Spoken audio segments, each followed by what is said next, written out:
જય સ્વામિનારાયણ, જય શ્રી કૃષ્ણ. તો આજે આપણે અત્યારે ચોમાસામાં જે ઓળાની શીંગ મળે છે, લીલી શીંગ, એનું આપણે શાક બનાવીશું.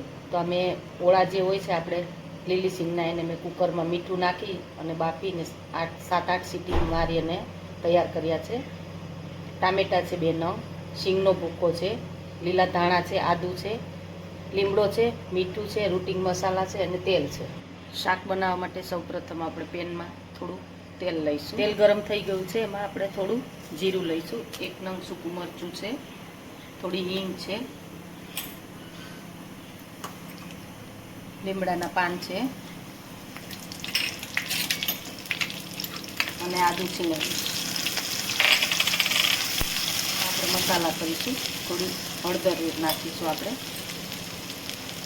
થોડું લાલ મરચું, જેથી કરીને કલર સરસ આવે. સાથે આપણે ટામેટાં લઈ લઈશું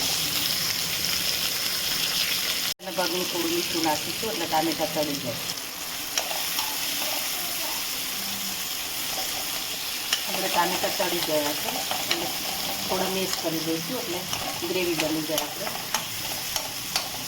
હવે એની અંદર આપણે બીજા મસાલા કરીશું. 1 ચમચી ધાણા જીરું પાવડર છે, બીજું 1 ચમચી મરચું નાખીશું આપણે,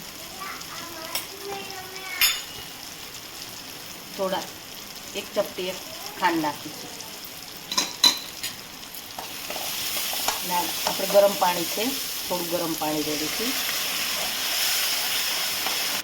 હવે આપણે શીંગનો ભૂકો છે 2 ચમચી લઈશું.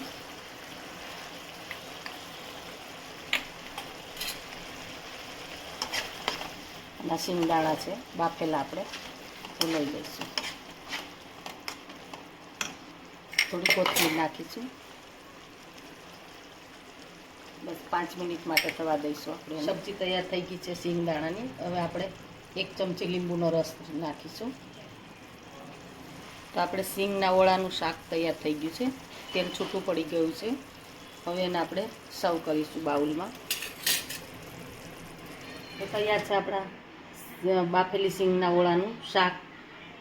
તો તમે એકવાર ચોક્કસ ટ્રાય કરજો અને રોટલી અને ભાખરી સાથે પણ તમે ખાઈ શકો. તો તમને અમારો વિડીયો ગમે તો લાઈક, શેર અને સબસ્ક્રાઈબ કરવાનું ભૂલતા નહીં.